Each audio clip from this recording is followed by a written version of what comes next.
We want to find out about your experiences with doctors and the health service and everything else since the pandemic kicked off last year. Now, obviously, the hospitals don't want you going in if you've got COVID symptoms, because obviously you could bring the illness into hospitals, and that has affected, for example, partners of women having babies.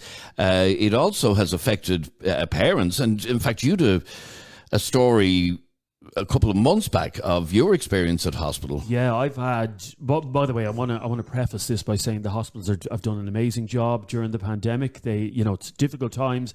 At the start of the pandemic, none of the hospitals knew what to do because this was completely new. It was thrown at them, and they were a bit more cautious. But I would have thought that would have alleviated a bit as the year and a half went on. But I was unfortunate enough to end up having to bring my young fella to hospital twice during the pandemic, non-COVID related stuff.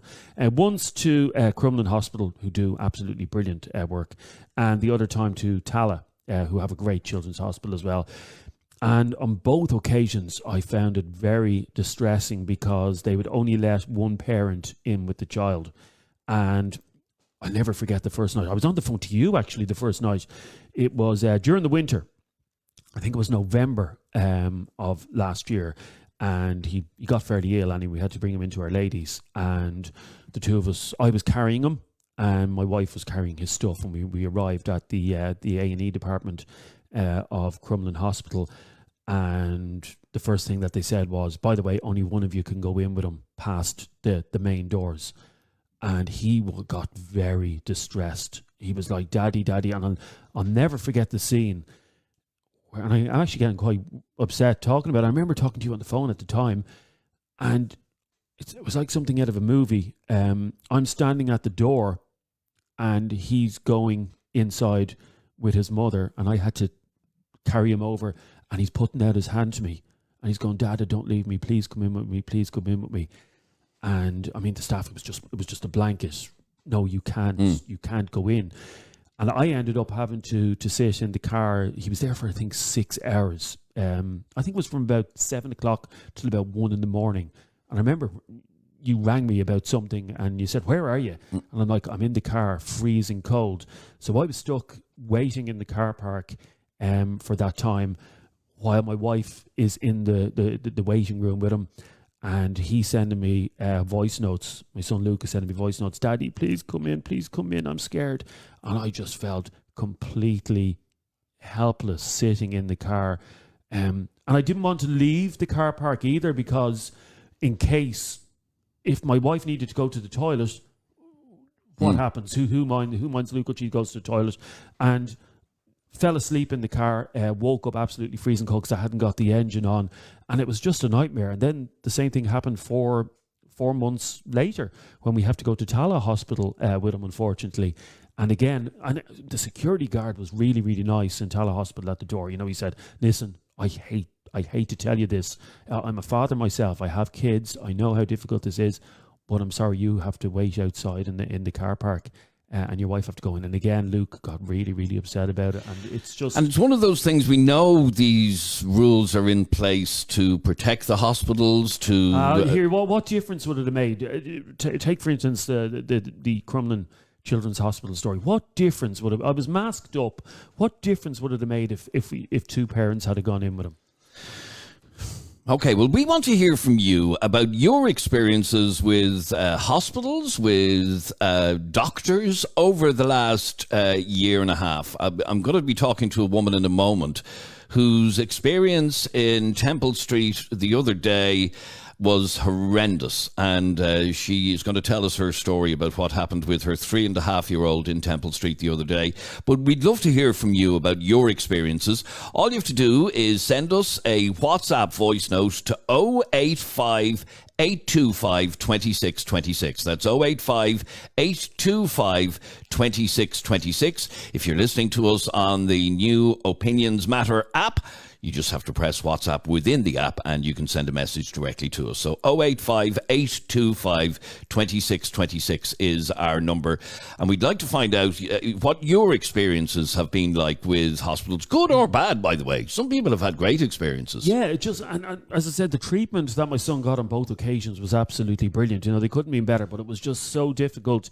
Only one parent being allowed, because you need support. You know, parents need support. They need someone with them to help them with the child and stuff like that. And I don't want to come down hard on both those hospitals. They did a great job and they were only following rules. But I think the rules are nonsense at this stage. Is it still happening? Yeah, it is. Yeah, and sorry, hang on a second. So if I go to Our Lady's tonight, it'll still be the same. Yeah, really?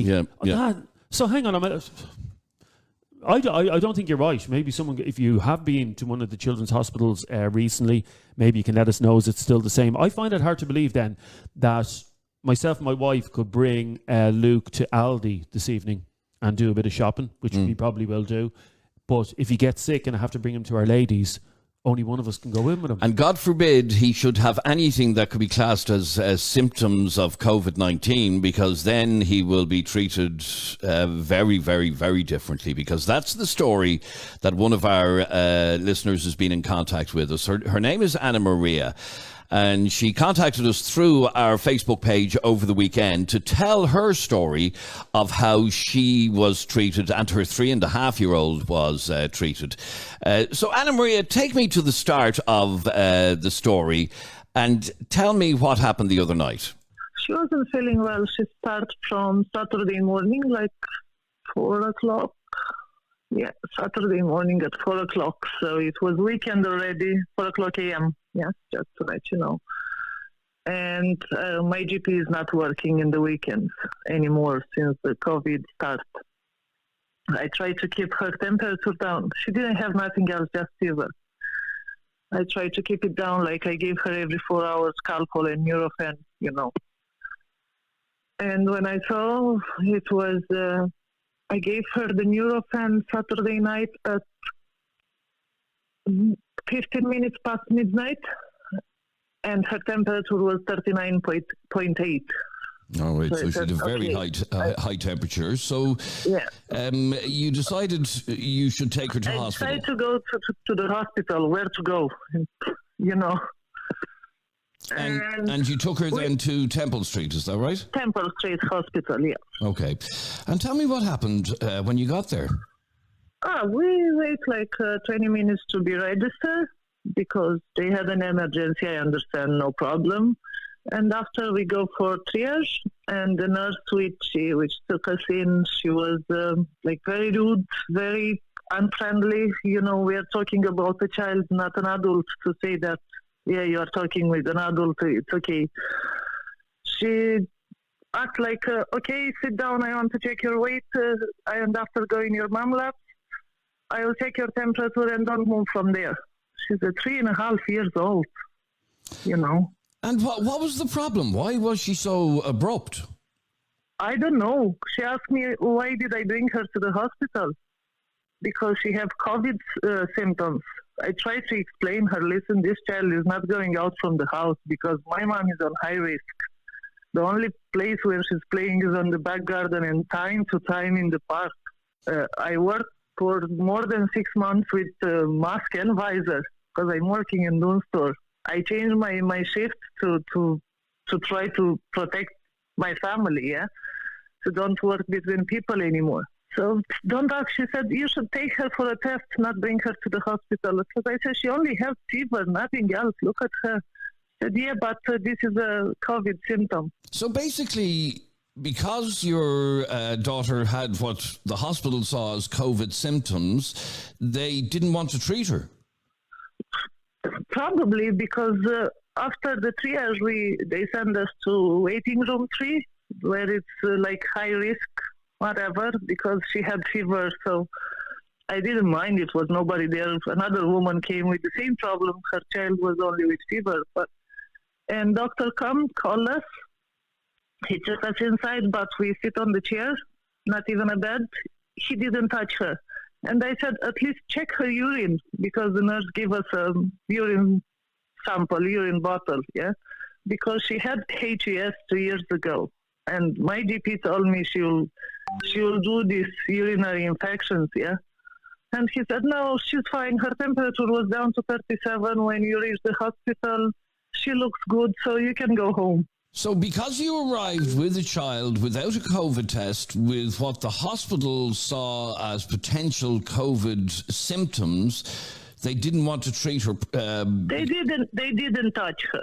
When I'm saying they didn't touch her, they didn't listen to her chest. They didn't check her tonsils. They didn't check her ears. They didn't check anything. They didn't even want to check her urine, which I don't think is normal. I understand about COVID. I understand how dangerous it is. But if they don't treat you in the hospital, where you can go? Like, I couldn't wait 48 hours to get a COVID test done and the results for that, like with a child with temperature, yeah? Mm-hmm. So I was really disappointed. I'm living in Ireland. I'm not Irish. I'm living in Ireland for 21 years now. So because of her symptoms and because they could have potentially been COVID, the hospital didn't want to treat her, didn't touch her, and just sent you off packing.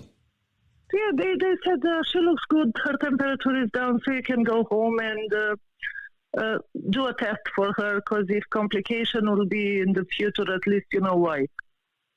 And have you gotten her tested? No, I didn't. No. And how is she today? Thanks God, from yesterday her fever was down, so she's better. She's better. Okay, that's very good. But the point being that you're annoyed over the way in which the hospital treated such a young child. Yes, I am. I really am. I stayed with her in a hospital 2 years ago. It was totally different. This COVID wasn't in yet. But still, I know they are doctors. If you choose to be a doctor, you take all the risk. I don't know how to say this. I don't want to get nobody infected. But she's a child. You can put your whatever, costume, mask, visor. What we'll do, we have to live our life till the end. Now, I'm interested to find out whether any of our listeners or viewers have experienced similar issues in hospitals where, because you may have symptoms of COVID, now lots of things can be seen as symptoms of COVID, that you just don't get treated. Yeah, no, I think properly. Everything is a symptom of COVID, that's the problem. And that's what we want to find out. 085 825 2626 is our WhatsApp number. If you've had similar experiences to the experience that Anna Maria had, we'd love to hear from you. 085 825 2626. But the good news is, Anna Maria, that she is okay today. Yeah, she's okay today. And if I'll see she's not better, I'll call my GP and take her for a test, which I don't think I should do it, but I'm not saying that if they're offering me a test in the hospital, they say, listen, we have to make her a COVID test and after we'll see what's wrong with her if the result is negative. I was perfectly fine, but no. Okay, no, so you're still none the wiser even as to why she had that high temperature. I don't know. Probably, like the doctor said, so many viruses around. The doctor said like this in the hospital, but he still didn't want to check what's wrong with her.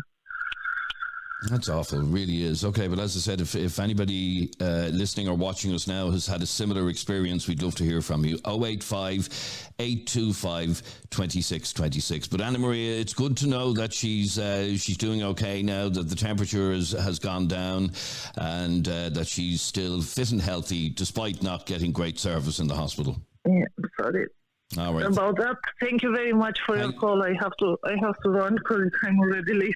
No problem. Thanks very much, Lee, for talking to us. Thank you. Bye. Have a nice day. Bye. And we'd like to hear from you on 085 825 2626 if you've had similar experiences. So the problem in that particular incident, as you could hear, is that the child had symptoms that would be similar to COVID-19, And it just seems like the child was treated like, oh, get that child away from me, get that child away from me. Yeah, which is bizarre because at this stage, medical professionals should know how to deal with these situations, shouldn't they? I mean, there you had a mother who was distressed. She didn't know what was wrong with her daughter. Her daughter had a high temperature, but I guess as soon as they heard high temperature, that set off alarm bells. Absolutely.